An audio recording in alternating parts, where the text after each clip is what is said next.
What is up, everyone? Welcome to Facts 8M, the channel where we dig up the most bizarre, the most unbelievable, the most jaw-dropping truths you've literally never heard before.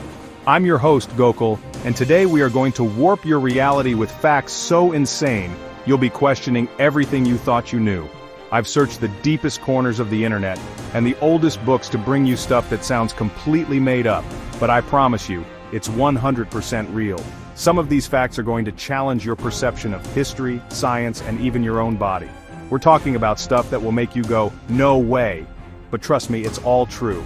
And you absolutely have to stick around because the wildest, most mind-bending fact is waiting right at the end of this video. You won't see it coming, I guarantee it. This is going to be an absolute roller coaster of disbelief, so buckle up. Are you ready to have your mind completely and utterly blown? Are you prepared to rethink what's possible? Good, because we're not wasting any more time. Let's jump right into the madness. First fact, coming at you right now. You guys are not going to believe this first one. Seriously, it sounds like something I'd make up for a crazy challenge video, but it's 100% real. Picture this, Fruita, Colorado, 1945. A farmer named Lloyd Olson goes out to get a chicken for dinner. Standard stuff, right? He swings the axe, but he botches the job. The chicken, who they later named Mike, doesn't die. He just keeps on chickening, walking around trying to peck for food, totally headless. It's not just a few twitches, it's full-on survival mode. This bird became an absolute legend, and it's a story that still boggles minds today, because how is that even possible? So how on earth did Mike the headless chicken pull this off for 18 months? It turns out, the axe missed the jugular vein, and a timely blood clot prevented him from bleeding out, which is already insanely lucky. Crucially, a significant portion of his brainstem and one ear were left intact. The brainstem controls basic bodily functions like breathing and heart rate, so with that still working, Mike could survive. Lloyd and his wife, Clara, didn't just give up on him. They started feeding him a mixture of milk and water directly into his esophagus using an eyedropper and small grains of corn. They were committed to this miracle chicken. Mike didn't just survive, he, relatively speaking, he gained weight. Word got out, and Mike became a sideshow sensation, touring the country with Olson. People paid 25 cents to witness the Wonder Chicken. He was featured in Life and Time magazines. Scientists were baffled and fascinated, studying him to understand the limits of life and what parts of the brain are truly essential. This single bizarre incident challenged everything people thought they knew about biology. So let me ask you, if you heard this story back then, no internet, no immediate proof, would you have believed it? Seriously, drop a comment. I'm super curious what you guys think. Alright, brace yourselves for this next one because it's a total mind-bender and a little bit gruesome, not gonna lie. When you hear the word chainsaw, what's the first image that pops into your head? Probably a lumberjack, right? Big burly dude, flannel shirt taking down a massive tree with a roaring, terrifying machine. Maybe you think of horror movies, but what if I told you that the original purpose of the chainsaw had absolutely nothing to do with wood, and everything to do with childbirth? Yes, you heard me correctly. Birth. I know, it sounds insane, like something from a medieval torture chamber, but stick with me. We have to go back to the late 18th century, around 1780. Two Scottish doctors, John Aitken and James Jeffrey, were looking for a better way to perform a procedure called a symphysiotomy. This was done during obstructed labor, where the baby couldn't pass through the birth canal. The procedure involved cutting the cartilage and ligaments of the pubic symphysis, that's the joint at the front of the pelvis, to widen it. Before their invention, this was done with a simple knife and saw, which was incredibly difficult, agonizingly painful, and often led to severe complications or death for the mother. They needed something more efficient, more precise, if you can believe it. So they invented what was essentially the first chainsaw. It wasn't the gas-powered beast we know today, of course. It was a much smaller, hand-cranked device with a chain that had tiny serrated cutting teeth, designed to cut through bone and cartilage more cleanly and quickly than a manual knife. It was called an osteotomy. While it sounds horrifying to us now, and it was horrifying at the time, it was considered a medical innovation, intended to save lives and reduce suffering during traumatic births, by making the gruesome procedure faster. It just goes to show how an invention's original purpose can be completely forgotten, or seem utterly shocking as it evolves for other uses. Wild, right? Get ready for your brain to do a little flip. because we're diving into the world of the super small, but on a super massive scale that you can't even fathom. We all know bacteria are tiny, right? Microscopic organisms, invisible to the naked eye, living on virtually every surface inside us all around us. Some are helpful, like the ones in your gut, some not so much, like the ones that make you sick. But have you ever stopped to consider the sheer mind-boggling of these little guys on our planet? If we could somehow gather every single bacterium on Earth, what would that even look like? Or how far would it stretch? Scientists have actually tried to estimate this, and the numbers are astronomical, almost beyond human comprehension.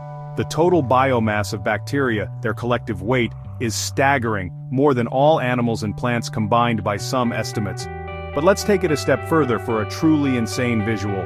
Imagine we could take each individual bacterium, one by one, which would take forever by the way, and line them up, end to end, like the longest, thinnest, most microscopic conga line in history. How far do you think that line would stretch? Across your town, across the country, to the moon, maybe even to Mars? You're not even close, my friends, not even in the same ballpark. That unbelievably long line of bacteria would stretch for an estimated 10 billion light-years. Let that number sink in for a moment. 10 billion light-years. Our own Milky Way galaxy is only about 100,000 light-years across. The entire observable universe is estimated to be around 93 billion light-years in diameter. So these tiny, invisible life forms, when combined, could create a chain that spans a significant portion of the known cosmos, reaching far beyond our own galaxy into the vast emptiness of intergalactic space. It's a testament to the incredible power and pervasiveness of life, even at its most minute scale. Absolutely blows my mind every time I think about it. Okay, this next fact is a special kind of ironic, almost like a practical joke played by the entire field of psychology on anyone who might suffer from this particular issue. We all have fears, or phobias, right? Some people are scared of spiders, arachnophobia, some of heights, acrophobia, and some of enclosed spaces, claustrophobia. These are all pretty well known, and honestly their names are relatively easy to say. But what if your specific fear was of long words? And what if the official, scientific term for that exact fear was itself an incredibly long, complex, and intimidating word? That's just cruel, isn't it? Like, peak irony. Prepare yourselves, because the actual recognized name for the fear of long words is hippopotomonstrosesquipedaliophobia. I'm not even kidding, look it up. Try saying that 5 times fast, or, even once slowly without stumbling. Hippopotomonstrosesquipedaliophobia. It's a monstrous 36-letter, 15-syllable word, seemingly designed by someone with a twisted sense of humor, specifically to trigger the very condition it describes. Imagine going to your therapist, finally mustering the courage to talk about your fear of long words, and they hit you with linguistic bomb. You'd probably run out of the room. And this isn't just some funny internet meme, it's a legitimate, though rare, specific phobia that can cause real anxiety and distress for sufferers. People with hippopotomonstrosesquipedaliophobia might experience panic attacks, sweating, trembling, heart palpitations, or actively avoid situations where they might encounter long words like reading certain academic texts or engaging in particular conversations. The name itself is a perfect if cruel illustration of the phobia. It's like naming the fear of snakes the giant venomous serpent that will devour you phobia. It's just mean. Whoever came up with this one had a serious and slightly sadistic sense of humor. We've all used the expression "I nearly died laughing," or "that was so funny I died." It's a common hyperbole for something incredibly hilarious, something that makes your stomach hurt and tears stream down your face. But what if I told you that it's not an exaggeration?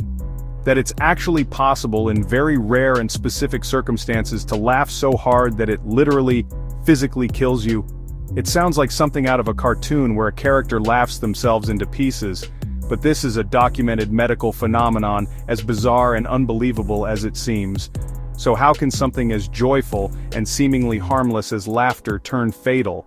Intense, uncontrollable laughter can put immense strain on the body. It can lead to a sudden increase in intrathoracic pressure, which is just the pressure in your chest, which can affect blood flow to the heart and brain, potentially causing fainting, also known as laughter-induced syncope.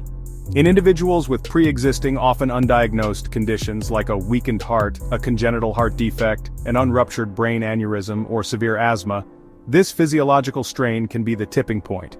It could trigger a cardiac arrest, a stroke, or even asphyxiation if the person can't catch their breath between guffaws. There are historical accounts and even modern documented cases. One of the most cited examples is that of Alex Mitchell, a 50-year-old bricklayer from King's Lynn, England. In 1975, he was watching an episode of the popular British comedy series, The Goodies.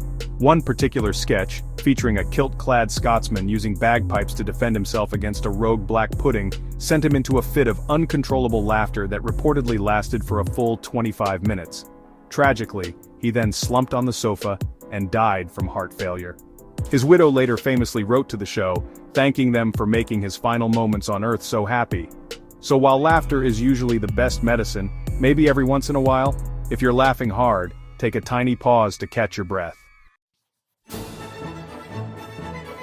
When you think about legendary pirates, who comes to mind?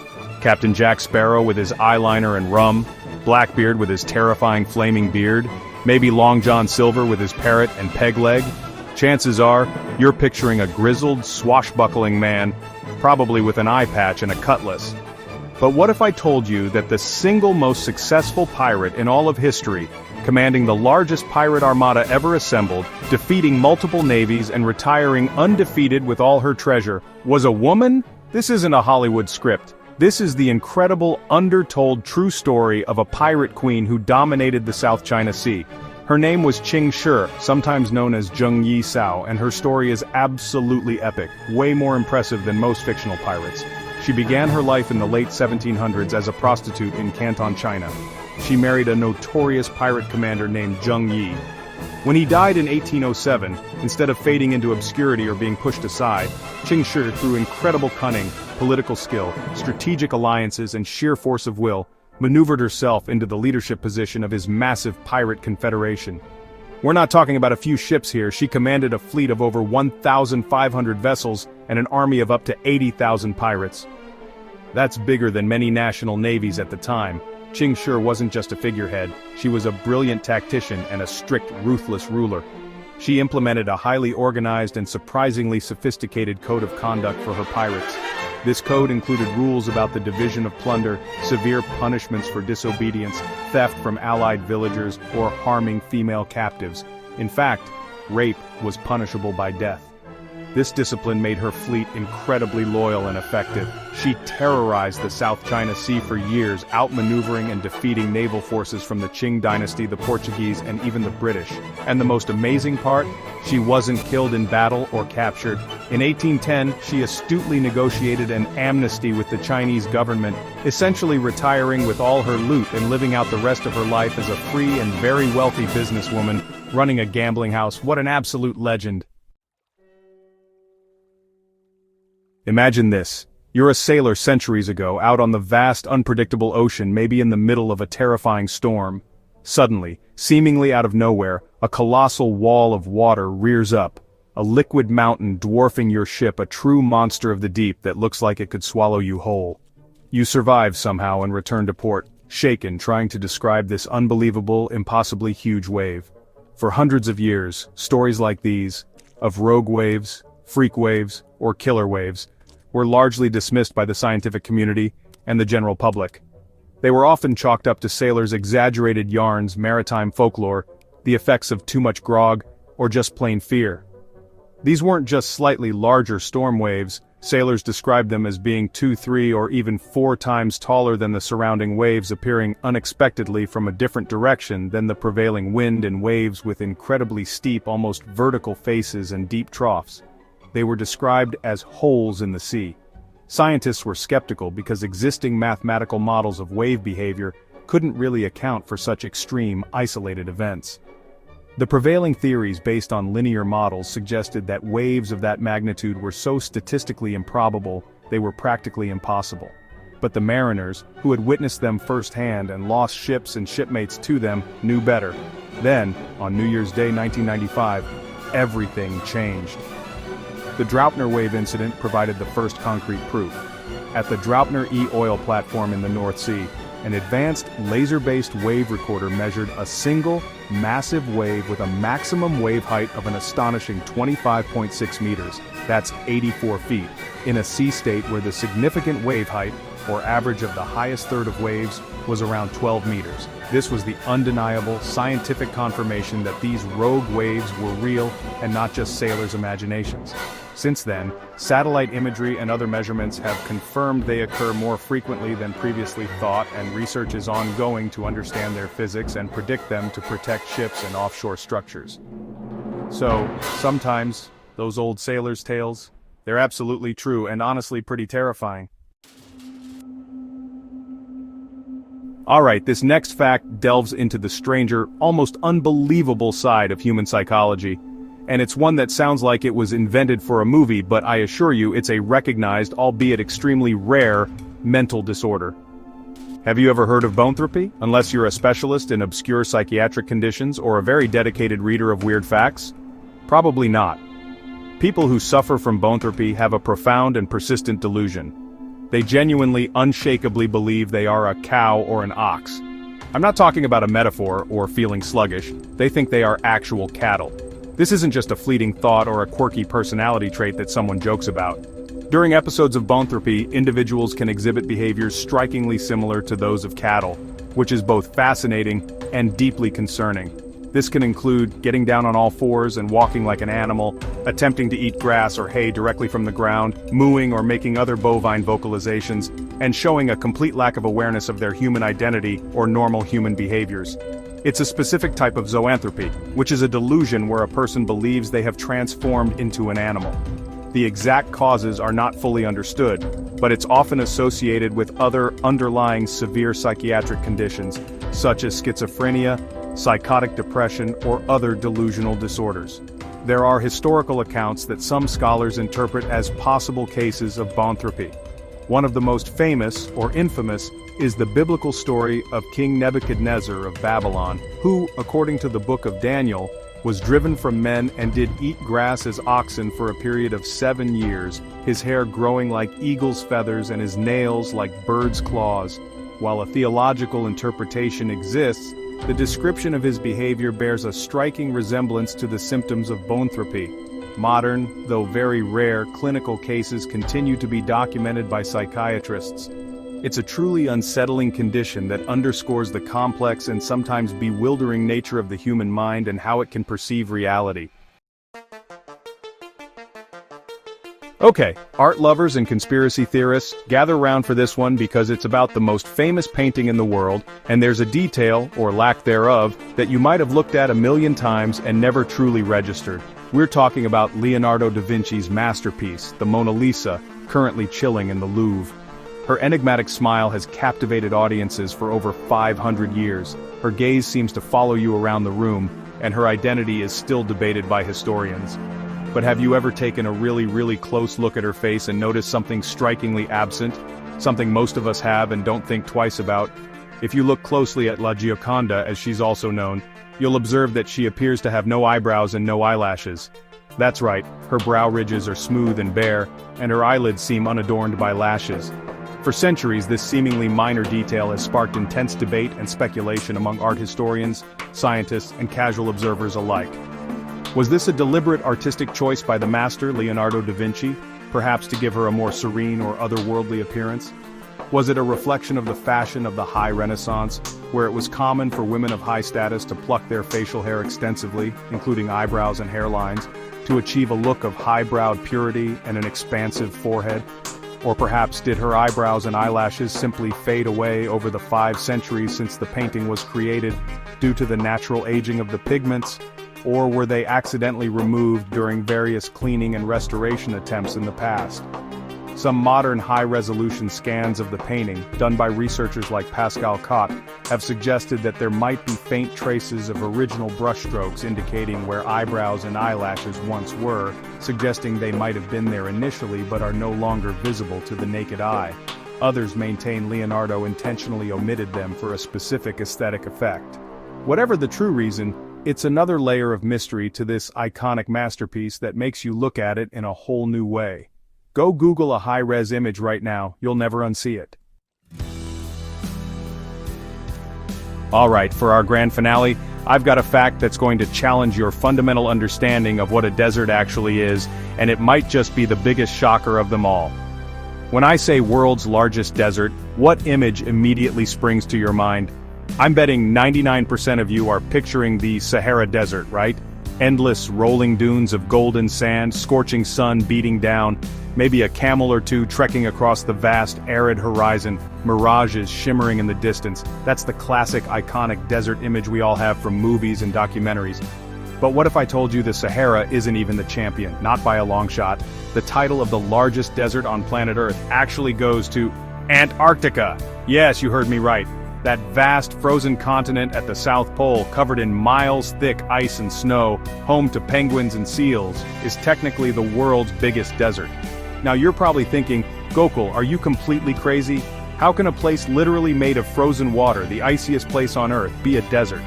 Well, the scientific definition of a desert isn't based on temperature or whether it has sand, it's all about precipitation. A desert is an area that receives extremely low amounts of annual rainfall or other forms of precipitation, typically less than 10 inches or 250 millimeters per year, and Antarctica is incredibly dry. It's classified as a polar desert. The average annual precipitation over much of the interior of the continent is less than 200 millimeters, about 8 inches, and most of that falls as snow, which then compacts into ice over millennia. Some regions, like the McMurdo Dry Valleys, are among the driest places on Earth, and are believed to have not seen any rain or snow for nearly 2 million years. The extreme cold also means that any moisture is locked up as ice, and doesn't contribute to a wet environment. So, while the Sahara is the world's largest hot desert, at about 3.6 million square miles, Antarctica, at a colossal 5.5 million square miles, takes the crown as the largest desert overall. Isn't that wild? Totally redefines desert for you, right? And there you have it, 10 absolutely insane facts that hopefully made your jaw drop at least once, maybe even 10 times. Which fact shocked you the most? Or did you guess the final twist about Antarctica being the biggest desert? That one always gets people. Seriously, I want to know what you thought. Was it the headless chicken, the chainsaw's original purpose, or maybe the pirate queen? Let me know. Drop your answers in the comments below. Tell me which one was the most unbelievable, the one that made you shout, "No way, Gokul!" And hey, if you've got a fact that can top these, a piece of trivia that you think will blow my mind, share it below. We're always looking for the next mind melter here at Facts 8M. Your crazy facts could even make it into a future video, and I'll give you a shout out. Don't forget to smash that like button if you learned something new or if your brain feels a little bigger now. Hit that subscribe button and become part of the Facts 8M family for more insane truths. And please hit that notification bell so you never miss another episode. We've got so much more crazy stuff coming your way. Stay curious, keep questioning everything, and get ready for even wilder truths next time. Peace out, legends.